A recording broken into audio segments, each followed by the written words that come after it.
اعوذ باللہ من الشیطان الرجیم بسم اللہ الرحمن الرحیم۔ عام طور پر جس وقت ہم گلیوں سے بازاروں سے گزرتے ہیں تو بسا اوقات کسی کے گھر کا دروازہ کھلا ہوتا ہے، کسی کے گھر کی کھڑکی کھلی ہوتی ہے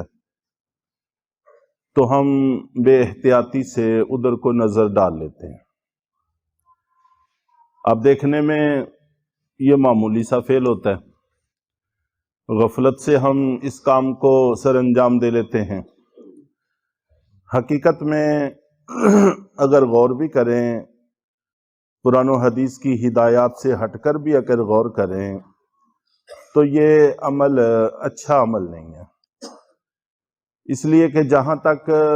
آدمی کی نظر جاتی ہے گویا کہ آدمی وہاں تک پھر کے آ گیا۔ کسی کے گھر میں اس کی اجازت کے بغیر، اس کی رضامندی کے بغیر یوں پھر کے آنا یا نظر ڈالنا اخلاقی اعتبار سے اور شرافت کے اعتبار سے، معاشرتی اعتبار سے کوئی اچھا فعل نہیں ہے، تو اس میں گریز کرنی چاہیے۔ آدمی اپنی نگاہوں کو جھکا کے یا سامنے رکھ کر چلے اور اس طرف کو نظر نہ ڈالے۔ تھوڑی سی احتیاط سے پھر انسان کی طبیعت بن جاتی ہے، عادت بن جاتی ہے، پھر یہ عمل آسان لگنے لگ جاتا ہے۔ اور اس کے لیے علماء نے لکھا ہے کہ یہ بھی کوئی ضروری نہیں ہے کہ اس گھر میں خواتین ہی آباد ہوں تو پھر ہی نظر ڈالنے کی ممانعت ہے، نہیں، اگر خواتین آباد ہیں پھر تو نظر کی حفاظت کرنا ضروری ہے ہی، لیکن اگر پتہ ہے کہ یہاں صرف مرد رہتے ہیں یا ایک رہتا ہے یا دو رہتے ہیں یا زیادہ رہتے ہیں، تب بھی ان کی اجازت کے بغیر اندر نظر ڈالنا یہ اچھی بات نہیں ہے۔ آدمی اپنی محفوظ جگہ میں کبھی کسی حالت میں ہوتا ہے، کبھی کسی حالت میں ہوتا ہے۔ شریعت کا مزاج یہ ہے کہ ہم ایک دوسرے کو اچھی حالت میں دیکھیں، دوسرے کو ایسی حالت میں دیکھیں کہ جیسی حالت میں وہ ہمیں نظر آنا پسند کرتا ہے، تو اس کے لیے ضروری ہے کہ ہماری نظر اس کی اجازت کے بغیر نہ پڑے۔ چنانچہ نبی پاک صلی اللہ علیہ وسلم کو مدینہ منورہ سے بڑی محبت تھی۔ جب آپ سفر جہاد کے لیے تشریف لے جاتے تو واپسی پر مدینہ منورہ کے قریب آنے پر آپ کی سواری تیز ہو جاتی تھی، آپ اپنی سواری کو تیز کر لیتے تھے جیسے کہ مدینہ منورہ کی ایک کشش ہے جو آپ کو کھینچ رہی ہے۔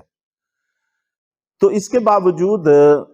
کہ جی چاہ رہا ہے، سواری بھی تیز چل کے آ رہی ہے، آپ مدینہ منورہ سے باہر پڑاؤ ڈال دیتے تھے، وہاں پر رک جاتے تھے، اور پھر مدینہ منورہ میں گھروں میں سب کو اطلاع ہو جاتی تھی کہ قافلے آ گئے ہیں، لشکر آ گئے ہیں، تو اس کے بعد پھر گھروں میں جانا ہوتا تھا تاکہ ہر گھر میں ان کو اطلاع ہو جائے کہ ہمارے گھر کے سربراہ آ رہے ہیں، اور وہ ہمارے گھر کو جس کیفیت میں دیکھنا چاہتے ہیں ہم اس کیفیت میں اپنے گھر کو تیار کر سکیں، ان کو اس کا موقع فراہم ہو جائے۔ تو اس سے یہ بھی معلوم ہو رہا ہے کہ اگر اپنے گھر میں جا رہے ہیں تو تب بھی کوشش کرنی چاہیے کہ گھر میں جو لوگ آباد ہیں ہمیں ان کے جانے کی اطلاع ہو۔ چنانچہ سلام بہترین ذریعہ ہے اطلاع کرنے کا، ثمرات بھی ہیں۔ جب بندہ سلام کرتا ہے، حدیث شریف میں آتا ہے کہ اس سے پہلے اس کے ساتھ شیطان ہوتا ہے، جو بھی بندہ گھر میں جاتا ہے اس کے ساتھ شیطان ہوتا ہے، اور جب سلام کر کے گھر میں داخل ہوتا ہے تو شیطان پیچھے رہ جاتا ہے، بندہ اندر چلا جاتا ہے۔ گھر والوں کو بھی اطلاع مل جاتی ہے، اپنے جوتوں سے اور اسی طرح اپنے کھانسنے سے کسی نہ کسی طرح سے گھر والوں کو اطلاع ہو جانی چاہیے کہ صاحب تشریف لا رہے ہیں، گھر والے آ رہے ہیں۔ آج کل یہ جو سرپرائز والی ایک مصیبت چل نکلی ہے ہر کام میں، تو یہ بھی ہمارے گھروں کے پردے چاک کرنے میں اور ہمارے لیے مشکلات پیدا کرنے میں ایک ذریعے کے طور پر استعمال ہونے لگ گئی ہے۔ سرپرائز کے چکر میں گھروں میں اطلاع نہیں کرتے، اچانک پہنچ گئے اور بس اوقات وہاں پہنچے تو گھر والے آگے کہیں گئے ہوئے، اور اسی طرح بسا اوقات گھر میں ایسا بکھیرا ہوتا ہے کہ بندہ نہیں چاہتا کہ ہمارے گھر کو اس طرح سے کوئی دوسرا دیکھے، تو یہ بڑا مسئلہ ہے۔ اس لیے ہر موقع پر اچانک خوشی دینے کی سوچ یہ بھی کوئی اتنی مناسب نہیں ہے۔ جہاں موقع ٹھیک ہے وہاں ایسے کر لیا جائے، لیکن گھروں میں آنے جانے کے اعتبار سے ایسا کرنا مناسب نہیں ہے۔ تو بہرحال حضرت ابو ہریرہ رضی اللہ تعالی عنہ نقل کرتے ہیں، بخاری اور مسلم شریف دونوں میں یہ حدیث موجود ہے، اور سب سے مضبوط اور سب سے قوی حدیث وہ ہوتی ہے جو بخاری شریف میں بھی ہو اور مسلم شریف میں بھی ہو۔ اس کو متفق علیہ کہتے ہیں کہ جس پر دونوں بڑے امام متفق ہیں، دونوں نے اس کو نقل کیا۔ تو اللہ کے نبی صلی اللہ علیہ وسلم نے ارشاد فرمایا کہ جو شخص کسی کے گھر میں اس کی اجازت کے بغیر نظر ڈالتا ہے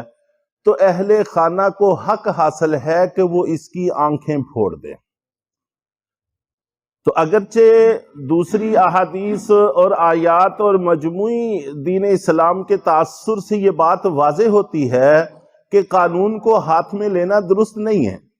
لیکن اللہ کے نبی صلی اللہ علیہ وسلم کی بے انتہا ناراضگی بہرحال اس سے واضح ہوتی ہے کہ یہ اتنا قبیح جرم ہے کہ اگر اس پر آنکھیں پھوڑنے کی سزا رکھی جائے تو بڑی معقول اور مناسب سزا ہوگی۔ تو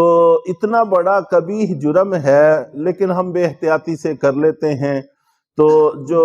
معاشرتی اعتبار سے بھی ہمارے لیے مناسب اور درست نہیں ہے۔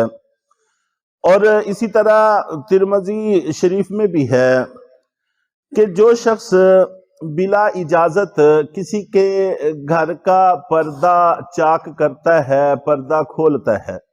جب تک گھر والے اجازت نہیں دیتے۔ بس اوقات ایسے ہوتا ہے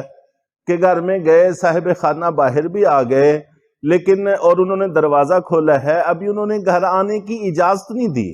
ابھی انہوں نے گھر میں اطلاع نہیں کی کہ فلاں صاحب ملنے کے لیے آ رہے ہیں، ان کو میں اندر لانا چاہتا ہوں، گھر والوں کو بھی اطلاع نہیں کی، تو دروازہ کھلتے ہی بندہ اندر نظر ڈال لیتا ہے۔ تو اس پہ فرمایا کہ جو بندہ بغیر اجازت کے کسی گھر کا پردہ کھولتا ہے، یعنی نظر گھر میں ڈالتا ہے، اس نے ایسے کام کا ارتکاب کیا جو اس کے لیے حلال نہیں ہے۔ حلال نہ ہونے کا حکم واضح ہے، اس کے لیے حرام ہے، تو حرام کا ارتکاب یہ گناہ کبیرہ ہے۔ گناہ کبیرہ بغیر توبہ کے معاف بھی نہیں ہوتا۔ تو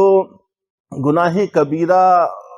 اس طرح سے ہم بسا اوقات انجانے میں کتنے ہی اپنے نامہ اعمال میں جمع کر لیتے ہیں۔